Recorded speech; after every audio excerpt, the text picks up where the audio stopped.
quando nós os entrevistamos, em um artigo publicado em 2007. Um outro artigo também nessa época compara usuários de crack com usuários de cocaína injetável nesse período de transição por volta de 2005, 2006, e já encontrava o seguinte: um menor tempo de uso nos usuários de crack, ou seja, uma chegada mais rápida ao problema que fazia eles buscarem tratamento, uma maior expressão de comportamentos de risco sexual por motivos óbvios relacionados ao fato de obtenção da droga através da troca por sexo, e ainda, na época, uma menor soropositividade do HIV quando comparados com esses usuários de cocaína injetável.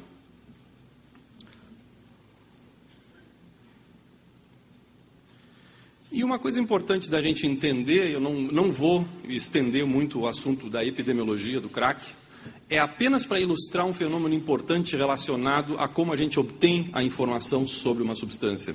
Por exemplo, vocês estão vendo nesse gráfico 4 dados diferentes. Os 2 primeiros, na cor rosa, dos levantamentos domiciliares realizados em todo o país, mostrando uma proporção aparentemente pequena, 0,4% ou 0,7% em 2005, de experimentação de crack pela população. Isso é pergunta no domicílio, batendo na porta da pessoa. Vejam como isso é diferente, por exemplo, quando, à época, ainda em 2003, foram entrevistados meninos de rua, num estudo paulista, e os dados já pulam para 5,5%. Ou estudantes de escolas secundárias de João Pessoa, 2,5%. Dados atuais mostram realidades diferentes, mas o fenômeno que eu quero colocar é igual. O fenômeno do crack, ele é grupo específico.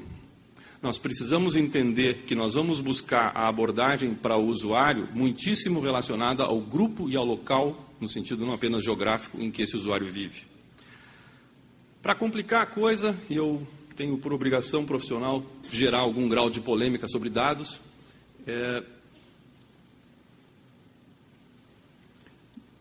O perfil, vamos chamar assim, essa é uma expressão complicada, o perfil do usuário, ele também sofre transições ao longo do tempo, mas uma revisão realizada pelo grupo coordenado pelo professor Ronaldo Laranjeira, publicada pelo Sérgio Duailib, e também uma outra publicada pelo Lúcio Oliveira, ambas em São Paulo, dos dados de 80 para trás, mostravam de 80 para frente, mostravam como sendo característica da população de usuários de crack: sexo masculino, baixa renda, juventude e a presença de comorbidades, outras doenças psiquiátricas associadas ao usuário de crack, predominantemente nas classes mais altas.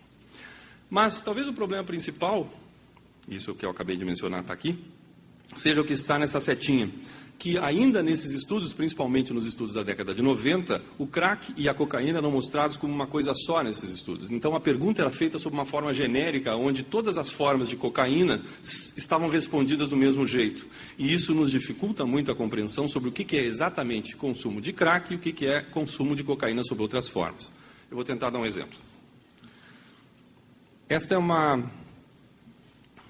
uma citação de um psiquiatra paulista, Dr. Pablo Roig, falando sobre 1,2 milhão de usuários.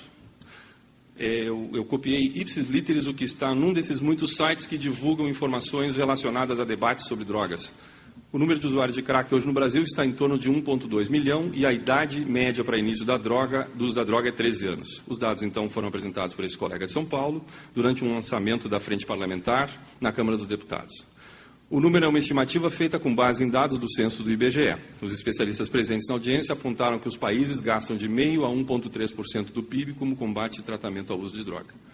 Ao olharmos os dados do IBGE, o que nós encontramos, e eu revisei todas as tabelas, num censo bastante bem feito, que é a Pesquisa Nacional da Saúde Escolar em 2009, que a presença percentual de escolares que frequentavam o 9º ano do ensino fundamental, que usavam drogas ilícitas alguma vez, era de 8,7% do total. Mas vejam embaixo, foi perguntado sobre o consumo de maconha, cocaína e crack, cola, loló, lança-perfumes e êxtase, tudo junto. Então, o dado não é sobre crack isoladamente.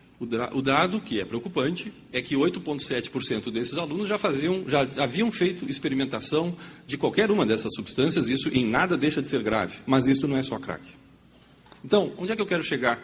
Há uma necessidade de nós termos muito cuidado com o uso dos dados. Por quê? Porque crack, no momento, é uma substância que chama muito a atenção de todos nós, da mídia, dos profissionais que trabalham com isso. que a gente tenha muita cautela no manuseio dessas informações. Independente disso, é sabido, e isso está bem documentado na literatura, que o crack é mais de uma doença isolada, e isso já foi falado pelos que me antecederam. Por exemplo, um estudo que nós publicamos em 2006 mostrou que mulheres que usavam crack sob a forma fumada da lata, como o pessoal chama, ou seja, utilizando cachimbos improvisados feitos de latas de refrigerante, apresentavam altos níveis de alumínio circulante no sangue, e o alumínio no sangue pode gerar neurotoxicidade. Doenças do tipo Alzheimer podem ser causadas pelo uso de crack na forma desses cachimbos que contêm alumínio. E isso é um problema que, inclusive, envolve programas de redução de danos que fazem trocas de cachimbos que têm cachimbo de alumínio. Mas o que eu quero mostrar aqui é o impacto orgânico.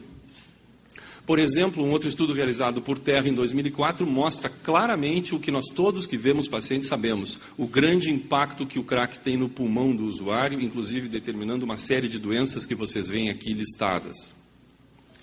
Mais ainda, um estudo com uma amostra grande de usuários, publicado recentemente em 2009, além de mostrar uma soroprevalência alta, maior do que a população comum, mostrou índices altíssimos de violência nesses usuários, e eu vou voltar a esse tema um pouco mais tarde. Mas ainda um outro estudo, publicado em 2004, procurando comparar o cérebro dos usuários com o cérebro de não usuários, mostrando claramente mais alterações neuropsicológicas nesses usuários de crack, tanto na sua atenção, na sua memória e na sua linguagem. Qual é o conceito? Crack é uma doença que pega todos esses âmbitos e muitos mais que não estão colocados nesse slide. O crack mata de diversas formas, mas o que eu gostaria de mostrar aqui é o que foi identificado pelo grupo do Marcelo Ribeiro e colegas, coordenado pelo Ronaldo Laranjeira, em 2006, com o acompanhamento de usuários de crack por 5 anos.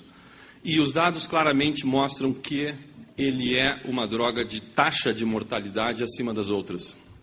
Essa é a primeira informação que tem que aparecer aqui. Como é que eles morrem? Eles morrem por homicídio, eles não morrem por uma overdose, ou por um problema pulmonar, ou por uma infecção. Eles morrem pelos problemas relacionados ao uso, à compra, à venda e ao tráfico de droga. Eles morrem de AIDS, muito mais do que o resto da população morre de AIDS. Morrem por overdose, morrem por hepatite B e morrem por afogamento, mas claramente vocês veem a diferença entre essas proporções. Um outro dado muito importante é que o tempo médio da sequência de drogas até chegar ao crack mudou e mudou radicalmente. Esse é um estudo que eu gosto muito de citar, feito pela Zilar Sanches e pela Solange Napo em 2002. Quando vocês comparam usuários que tenham mais de 30 anos de idade, ou seja, usuários mais velhos, desde o primeiro uso até chegarem ao uso de crack, o que nós percebemos? Que eles começaram a usar por volta dos 13 anos e depois de 11 etapas, 11 experimentações de drogas diferentes, haviam chegado ao crack por volta dos 30 anos. Essa é uma amostra dos usuários velhos. Uma amostra dos usuários mais jovens mostrava um fenômeno muito diferente. Esses usuários que tinham levado 11 etapas para aos 30 anos chegaram no uso de crack, quando mais jovens, quando se trabalhava com uma amostra mais jovem, se via que essa amostra tinha chegado praticamente em 2 anos e apenas em 5 etapas ao mesmo problema. E esse é um dado que é muito alarmante e que é característico da substância. Ela faz pular etapas.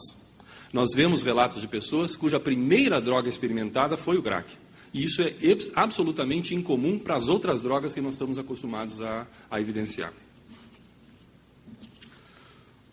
Alguns outros estudos que eu gostaria de mostrar, de novo, vejam a intensidade com que este grupo específico de São Paulo produz sobre crack. Um estudo qualitativo com 65 usuários e ex-usuários de crack, um estudo recente, mostrou os seguintes resultados. E isso nos mostra como é que a droga se modifica ou se adapta à medida que vai se tentando usar métodos de abordagem.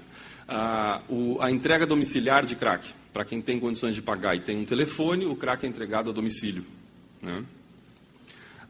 Os valores muito baixos e principalmente o que os usuários demonstravam, chamado de farelo, o resto da pedra também vendido por valores absolutamente insignificantes, 50 centavos. A forma de uso, e eu ressalto aqui esta questão que nós fomos o único grupo a estudar e não continuamos a estudar isso, e talvez devêssemos, que é o fato de estarem usando formas de uso onde o risco também está